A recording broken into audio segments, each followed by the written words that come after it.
Okay, let's look at this one. Exercise 28.7, number 4.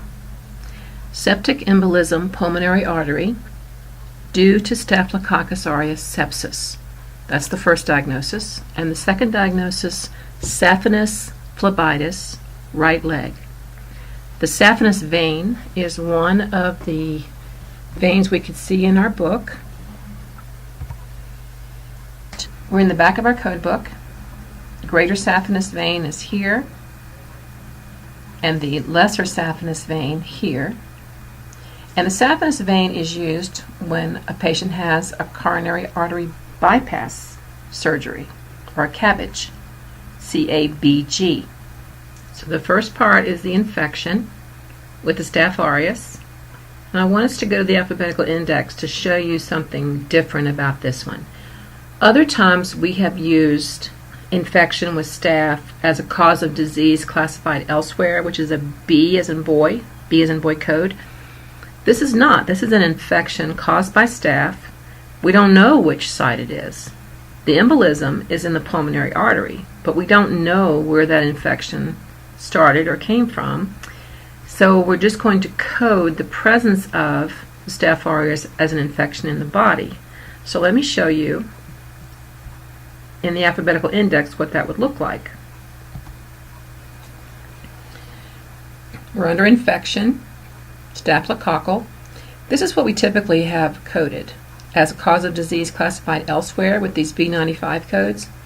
But in this case, it is strictly just a Staph aureus infection, and the default is the methicillin susceptible, A49.01, and the further indentation is the MRSA, A41.02, because our documentation did not mention if this organism was MSSA or MRSA. We code the MSA as our default. A49.01, that's how we get that code. So we're under embolism, pulmonary, septic, I26.90. There's no mention of the acute cor pulmonale in this documentation, so this would be the correct code, I26.90. And I26.90, you see, code first underlying infection is an instructional note that we have.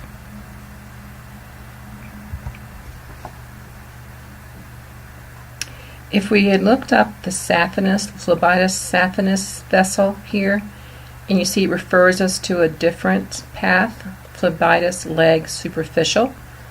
So we go back up here, whoops,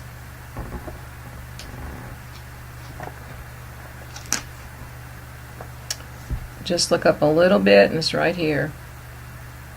Phlebitis leg superficial, I80.0 dash. And the dash is going to be the extra characters that are needed to indicate which side of the body we're talking about. And our notes indicate it is the fifth character 1 to indicate it's the right leg, I80.01. So this is the path for this particular exercise. Exercise 28.7, number 8, bleeding esophageal varices due to portal hypertension. Hypertension portal is a very straightforward code here. There is an instructional note in the tabular that does not apply to us, so we just simply stay at K76.1. And another word for varices, this term right here, is varix in the alphabetical index. So it's varix esophagus due to portal hypertension, with an instructional note to code first the underlying disease. And we know that the underlying disease is the portal hypertension. So that explains your path for this particular exercise. I want to walk through this one with you. When you start reading much more documentation, whether it's the entire medical record or the H&P, the operative report, a discharge summary, maybe some consults, you tend to get a little bit overwhelmed with what you're coding. So it's a good idea to just take it step by step to see the key terms or main terms that you're going to be looking for in the alphabetical index to help you find the answer. Like here, this one, the patient suffered an intraoperative cerebrovascular infarction. Cerebrovascular means in the brain. Cardiovascular means in the heart. So this patient has suffered a brain infarct, intraoperative, during the surgery of this hip replacement surgery for osteoarthritis of the right hip. She has a personal history of breast cancer, had a complete mastectomy last year. Since that surgery, she has had post-mastectomy lymphedema syndrome. So what are we going to be coding? Well, the patient's being admitted because of the osteoarthritis in the right hip. So the osteoarthritis code is going to be the very first code, the principal diagnosis. Then you've got an intraoperative cerebral infarction. There is a guideline that directly relates to infarcts that happen either in surgery or just after surgery. I-97.2 is that post-mastectomy lymphedema syndrome here. And Z85.3 is her history of breast cancer. You could make an argument that that history of breast cancer would not need to be coded because it's not part of the things that are being treated. It wouldn't meet the definition of a secondary diagnosis, but I have it here just because I want you to be mindful that there is a status code. A Z code is a status code for malignancy, history of malignancy. But the argument, as I said, could be made that this would not need to be included. The guideline that applies in this case is intraoperative and post-procedural cerebrovascular accident. And the proper code assignment depends on whether it was an infarct or a hemorrhage, whether it occurred intraoperatively during the surgery or post-operatively after the surgery. It was a cerebral hemorrhage, so the code assignment depends on the type of procedure performed. So you've got the osteoarthritis first. So let's look that up. Osteoarthritis of the hip. Osteoarthritis of the hip is M16.1-, and those extra dashes are going to have to do with us identifying which side of the body we're on. In this case, the 1, 2, 3, 4, fifth character is a 1 that indicates it's the right hip. So now let's look up the infarct, the cerebral infarct. So we're in infarct, cerebral, due to intraoperative, and you see you have two choices of during cardiac surgery or during other surgery. She was not having heart surgery, she was having a joint replacement. So during other surgery is the correct code, I-97.811. Then for your post-mastectomy lymphedema syndrome, this is the path that you would use. And for your personal history of breast cancer, this is the path you would use. So that shows you how you break down your main terms and what you're reading. You think about what your principle is going to be, depending on what brought this person into the hospital. You're going to think about any guidelines that might apply in this situation. You're going to find your codes in the alphabetical index, then look them up in the tabular to see if there are any instructional notes that go with them.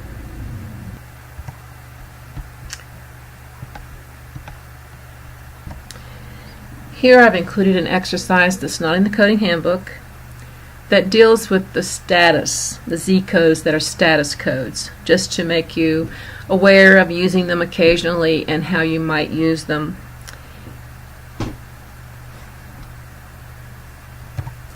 I included this exercise to be sure that you know to code the long-term use of an anticoagulant, just as you coded the long-term use of insulin when you were coding diabetes cases. And this exercise is an example of secondary hypertension and how that might be coded. And there is a coding guideline that relates specifically to secondary hypertension. And you see that the sequencing is determined by the circumstances of the admission. And this documentation tells us that the circumstances of the admission was the hypertension management. So that would be your first code. So this would be I-15.2 as your first code, and then the acromegaly as your second code. If you did not know that acromegaly was an endocrine disorder, this is an example of when you would use this term with the colon after it in your search bar, and that way you could look up a definition of acromegaly. Let's quickly review that. And you see where I've typed acromegaly in the search bar, followed by a colon, hit enter, and we get all kinds of articles related to acromegaly. But here is a very quick one on the right, a disorder in adults in which the pituitary gland produces too much growth hormone. So the pituitary gland is in the endocrine system, so we know it is an endocrine disorder. This exercise has to do with the patient being seen in the emergency room or the emergency department. You'll see those two used. It used to always be the ER, but most recently, over the last 20 years or so, it's called more often the emergency department. When you are coding cases for patients seen in the ED, you're going to use the outpatient coding guidelines, which is section 4 in your coding guidelines.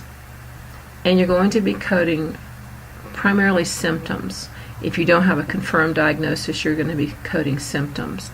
So we do have a guideline specific to an elevated blood pressure without the diagnosis of hypertension. And we also have a a coding guideline to remind us that we don't code diagnoses that are documented as probable or rule out or any of those things that indicate uncertainty. This is different from an inpatient encounter when you would code those diagnoses as though they were confirmed. And our last slide is what we always see in these, being mindful that the exercises in this PowerPoint do not address all of the guidelines. Exam questions may relate to all those guidelines covered in the chapters planned for each week, not just the guidelines covered in this PowerPoint. Always follow your assignment schedule with regard to specific chapter assignments. Post any questions in the discussion board and I will attempt to answer them for you. Thanks so much and have a good day.